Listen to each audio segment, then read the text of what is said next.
আসসালামু আলাইকুম। সংবাদে আপনাদের সবাইকে স্বাগত জানাচ্ছি। আমি ফিরোজ তোহা। শুরুতেই সংবাদ শিরোনাম। পুরোদমে ইরান ইসরায়েল ভয়াবহ যুদ্ধ চলছে, আর এই মুহূর্তে আমাদের হাতে এসে পৌঁছেছে যুদ্ধের সর্বশেষ গুরুত্বপূর্ণ সবথেকে তাজা আপডেট সংবাদ। প্রথমে আপনাদের জানাবো, এবার ইহুদিবাদী ইসরায়েলিদের হাইফা বন্দর খালি করতে বলল ইরান। আলহামদুলিল্লাহ, ইহুদিবাদী ইসরায়েলের হাইফা বন্দরে ব্যাপক হামলা শুরু করবে ইরান। এ কারণে হাইফা খালি করার নির্দেশ দেওয়া হয়েছে আজ। ইরানের রাষ্ট্রীয় টেলিভিশনের বরাত দিয়ে খবর জানিয়েছে যুক্তরাজ্য ভিত্তিক সংবাদ মাধ্যম দ্য মিডল ইস্ট। এরপর জানাবো, ইসরায়েলে আঘাত হেনেছে ইরানের ক্ষেপণাস্ত্র। নতুন করে ইহুদিবাদী ইসরায়েলে ছোড়া হচ্ছে মিসাইল ও ক্ষেপণাস্ত্র, যা ইসরায়েলের অর্থনৈতিক কেন্দ্র ও প্রযুক্তি সূতিকাগার তেল আবিবে আঘাত হানছে। ইসরায়েলি সূত্রের বরাতে জানা গেছে, আজ এই হামলার খবর চতুর্দিকে ছড়িয়ে পড়লে ইহুদিবাদীরা ঘর ছেড়ে পালাতে শুরু করে বাংকারে। এদিকে ফোর্ডো ধ্বংসে যুক্তরাষ্ট্রের সক্ষমতা কতটুকু? দ্য গার্ডিয়ানের প্রতিবেদন। ইরানের সবথেকে সুরক্ষিত একটি পারমাণবিক স্থাপনা হচ্ছে ফোর্ডো। সেখানে যুক্তরাষ্ট্র কতটা হামলা করে সক্ষম হবে এ বিষয়ে যুক্তরাষ্ট্রের সংবাদ মাধ্যম গার্ডিয়ান একটি প্রতিবেদন প্রকাশ করেছে। যুক্তরাষ্ট্রকে আসলে এটি ধ্বংস করতে পারবে, কারণ এটি রয়েছে প্রায় ৩০০ ফুট মাটির নিচে অবস্থিত। এ অবস্থায় যুক্তরাষ্ট্র B-2 বোমারু বিমান দিয়ে কতটা সক্ষম হবে এ বিষয়ে একটি প্রতিবেদন। গুরুত্বপূর্ণ সংবাদ জানাবো, সঙ্গেই থাকুন। জানাবো, ইরান হামলার সম্ভাবনায় ট্রাম্পের মাগা ঘাঁটিতে উত্তেজনা। যুক্তরাষ্ট্রে ইরানের সম্ভাব্য হামলার পরিকল্পনায় প্রেসিডেন্ট ডোনাল্ড ট্রাম্পের সমর্থন জোটে বিভাজন সৃষ্টি হয়েছে অনেকেই, বিশেষ করে তার মেক আমেরিকা গ্রেট অ্যাগেইন মাগা ঘাঁটির সমর্থকরা মধ্যপ্রাচ্যে নতুন যুদ্ধে জড়ানোর বিরোধিতা করছে। এবং সর্বশেষ জানাবো, বরিশাল মহানগর ছাত্রলীগের সাবেক সভাপতি গ্রেপ্তার। দীর্ঘদিন আত্মগোপনে থাকার পর অবশেষে বরিশাল মহানগর ছাত্রলীগের সাবেক সভাপতিকে গ্রেপ্তার করেছে পুলিশ। তার নাম জসিমউদ্দিন। গোপন সংবাদের ভিত্তিতে পুলিশ অভিযান চালিয়ে এই ছাত্রলীগের নেতাকে গ্রেপ্তার করেছে এবং বর্তমানে তিনি থানা হেফাজতে রয়েছেন। শেখ হাসিনা পালিয়ে যাওয়ার পর দীর্ঘদিন ধরে তিনি আত্মগোপনে ছিলেন। বর্তমানে তিনি আত্মগোপন থেকে বের হওয়ার পর গোপন সংবাদের ভিত্তিতে পুলিশ তাকে আটক করেছে। তার বিরুদ্ধে বিএনপির একাধিক মামলা রয়েছে। অভিযোগ রয়েছে তিনি ক্ষমতায় থাকাকালীন বিএনপির নেতাকর্মী এবং বিএনপির পার্টি অফিস সহ বিভিন্ন স্থাপনা ভাঙচুর ও নানা রকম নাশকতা কর্মকাণ্ডে যুক্ত ছিলেন। প্রিয় দর্শক, এতক্ষণ শুনছিলেন সংবাদ শিরোনাম, এবারে বিস্তারিত। তবে তার আগে বন্ধুরা, অনুরোধ থাকবে এই সংবাদটিতে একটি লাইক দিন। এই চ্যানেলে আপনি নতুন হয়ে থাকলে আমাদের সংবাদটি দেখতে দেখতে চ্যানেলটি সাবস্ক্রাইব করে রাখুন। কমেন্ট করে বন্ধুরা আপনার মূল্যবান মতামত জানিয়ে দিন আপনি বিশ্বের কোন দেশ থেকে বা বাংলাদেশের কোন স্থান থেকে আমাদের সংবাদটি দেখছেন এবং শুনছেন। এবারে বিস্তারিত।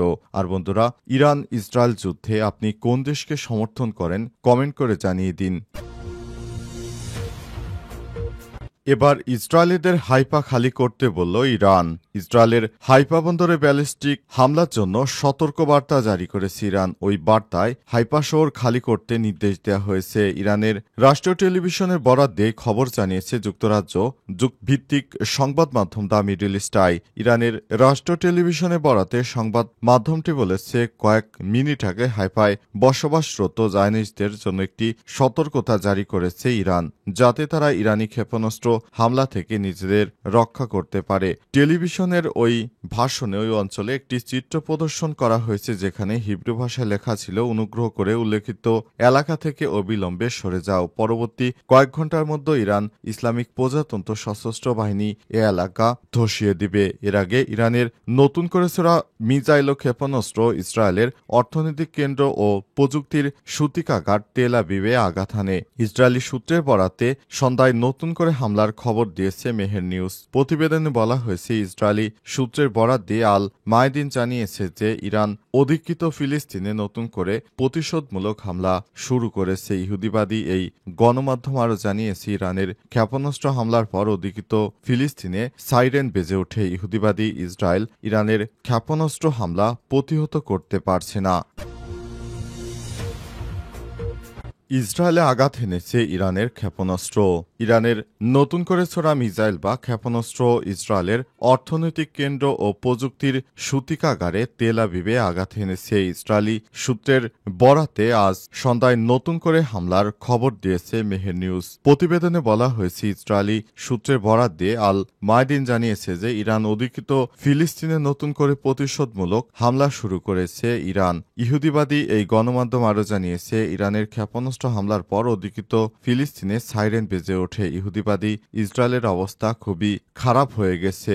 অপরদিকে ইরানের হাইফা বন্দর খালি করার নির্দেশ দেওয়া, কারণ কয়েক ঘন্টার মধ্যেই ইহুদিবাদী ইসরায়েলের হাইফা ধসিয়ে দিতে চলেছে ইরান। ইরানের একটি মিসাইল এমন শক্তিশালীভাবে আঘাত হানছে যে ইহুদিবাদী ইসরায়েলের এন্টি মিসাইল দিয়ে সেগুলো প্রতিহত করা সম্ভব হচ্ছে না। ইহুদিবাদীদেরকে ধরে ধরে এবার হত্যার সময় চলে এসেছে। তাদেরকে ইরান এক এক করে মিসাইল মেরে সবকিছু তছনছ করে দিচ্ছে। এখন ইহুদিবাদী ইসরায়েলের অবস্থা এমন এক পর্যায়ে চলে গিয়েছে যে যেটি দেখে মনে হবে যে এটি আরেকটি গাজা, কারণ গাজা ও লেবাননে যে ধরনের ধ্বংসযজ্ঞ চালিয়েছে ইহুদিবাদী ইসরায়েল, সে অবস্থার মধ্যে পড়েছে বর্তমান এই রাষ্ট্রগুলো।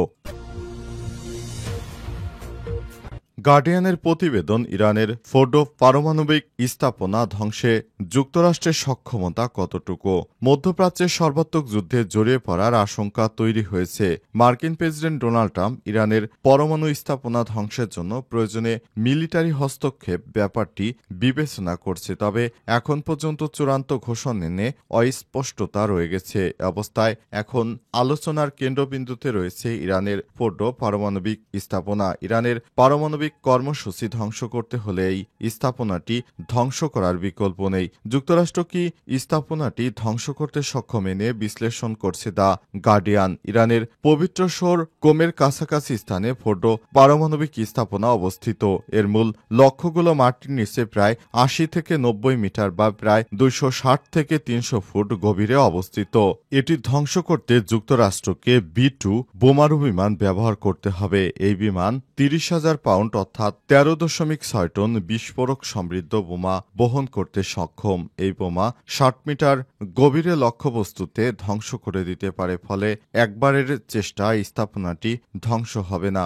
গত দশকের মাঝামাঝিতে যুক্তরাষ্ট্রের হাতে এই বোমা ছিল ২০টি। বর্তমানে এই সংখ্যা আরও বেড়েছে বলে মনে করা হচ্ছে। গত রাতে মার্কিন প্রতিরক্ষা সচিব পিট হেগসেথ মধ্যপ্রাচ্যে নিজেদের সামরিক সক্ষমতা বাড়ানোর নির্দেশ দেওয়ার কথা স্বীকার করেছে। ট্রাম্পও সাংবাদিকদের বলেছেন তিনি যুদ্ধবিরতি চাচ্ছেন না, যুদ্ধবিরতির চেয়ে ভালো কিছু তার লক্ষ্য। তবে এই লক্ষ্য হতে পারে ইরানের পারমাণবিক স্থাপনা ধ্বংসের পদক্ষেপ বাস্তবায়ন করা। মধ্যপ্রাচ্যে যখন উত্তপ্ত পরিস্থিতি, তখন পেন্টাগন ইরানের বিরুদ্ধে দূরপাল্লার বিমান হামলার কথা বিবেচনা করছে বলে ইঙ্গিত পাওয়া গেছে। B-2 বোমারু বিমান একবার জ্বালানি নিয়ে ৬,০০০ মাইল পাড়ি দিতে পারে। গত বছরের অক্টোবরে যুক্তরাষ্ট্রের মিশরি হোয়াইটম্যান ঘাঁটি থেকে ৮,০০০ মাইল পথ পাড়ি দিয়ে ৫টি ভূগর্ভস্থ হুতি স্থাপনায় হামলা করতে এই বিমান ব্যবহার করা হয়। যুক্তরাষ্ট্রের লক্ষ্য যদি হয় ফোর্ডো, তাহলে দেশটির দক্ষিণ মহাসাগরের দিয়াগো গার্সিয়া ঘাঁটি ব্যবহার করতে হবে। এই ঘাঁটি থেকে ফোর্ডোর দূরত্ব সব থেকে কম ৩,২০০ মাইল। তবে সেখানে হামলা করে ফেরার পথে বিমানে জ্বালানি শেষ হয়ে যেতে পারে। গতরাতে ইরানের হামলার প্রথম দিন পরই ইসরায়েল ফোর্ডো স্থাপনায় হামলা করেছিল, তবে আন্তর্জাতিক আণবিক শক্তি সংস্থা জানিয়েছে হামলায় ফোর্ডোর কোনো ক্ষতি হয়নি। যুক্তরাজ্য ভিত্তিক প্রতিরক্ষা ও নিরাপত্তা বিষয়ক think tank royal United services ইনস্টিটিউটের বিমান বিশেষজ্ঞ জাস্টিন ব্রাঙ্ক মনে করেন, ফোর্ডো ধ্বংস করতে হলে একাধিকবার আঘাত করতে হবে। প্রথম আঘাতের ফলে সৃষ্ট গর্তে দ্বিতীয় বোমাটি ফেলতে হবে। একটি B-2 বিমান দুটি বোমা বহন করতে পারে, তবে স্থাপনাটি পুরোপুরি ধ্বংস করতে হলে অতিরিক্ত অনন্য সামরিক সরঞ্জাম দরকার। তবে সঠিক গভীরতায় বোমা বিস্ফোরণ না হলে ফোর্ডো নিশ্চিহ্ন করা সম্ভব হবে না। বরিশাল মহানগরে ছাত্রলীগের সাবেক সভাপতি গ্রেপ্তার। নিষিদ্ধ ঘোষিত ছাত্রলীগের বরিশাল মহানগর শাখার সাবেক সভাপতি ও সদর উপজেলা পরিষদের সাবেক ভাইস চেয়ারম্যান জসিমউদ্দিনকে গ্রেপ্তার করেছে কোতোয়ালি মডেল থানা পুলিশ। গত রাতে নগরের ২৩ নম্বর ওয়ার্ডে নগরীর খালপাড়া সড়ক এলাকা থেকে তাকে গ্রেপ্তার করা হয়েছে। কোতোয়ালি মডেল থানার ভারপ্রাপ্ত কর্মকর্তা ওসি মিজানুর রহমান বিষয়টি নিশ্চিত করে বলেছেন, থানা সূত্র থেকে জানা গেছে জুলাই আগস্টে গণ অভ্যুত্থানের সময় সিএনবি রোডে বিএনপি নেতাকর্মীদের উপর সশস্ত্র হামলা করে হত্যা চেষ্টা, বিএনপির কার্যালয় ভাঙচুর, অগ্নিসংযোগ সহ একাধিক রাজনৈতিক মামলার এজাহারভুক্ত আসামি তিনি। গণঅভ্যুত্থানে আওয়ামী লীগ সরকার পতনের পরপরই আত্মগোপনে চলে যান মহানগর ছাত্রলীগের সাবেক সভাপতি জসিমউদ্দিন। দীর্ঘদিন আত্মগোপনে থাকার পর স্থানীয়দের সহযোগিতায় তাকে গ্রেপ্তার করেছে পুলিশ। তিনি আত্মগোপনে ছিলেন কারণ শেখ হাসিনা পালিয়ে যাবার পর তিনি মনে করেছিলেন যে তিনি আত্মগোপনে থেকে হয়তো বেঁচে যেতে পারেন, কিন্তু পুলিশের হাত থেকে আর রক্ষা পায়নি এই আওয়ামী লীগ নেতা। অভিযোগ রয়েছে দীর্ঘদিন ধরে শেখ হাসিনা ক্ষমতায় থাকাকালীন তিনি গুরুতর অপরাধের সঙ্গে যুক্ত ছিলেন। তিনি একে একে বিভিন্ন অপরাধের সঙ্গে জড়িয়ে পড়েন। পরবর্তী সময়ে দেখা যাচ্ছে যে তিনি শেখ হাসিনা যাওয়ার প্রায় 1 বছরের মাথায় আবার আত্মগোপন থেকে বেরিয়ে তার বিভিন্ন ব্যবসায়িক কার্যক্রম পরিচালনা করছিল। এরপর গোপন সংবাদের ভিত্তিতে পুলিশ অভিযান চালিয়ে তাকে গ্রেপ্তার করেছে। তার বিরুদ্ধে হত্যাচেষ্টা, নাশকতা সহ বিভিন্ন ধরনের মামলা রয়েছে বিএনপির নেতাকর্মীদের পক্ষ থেকে। এ কারণে তাকে গ্রেপ্তার করা হয়েছে।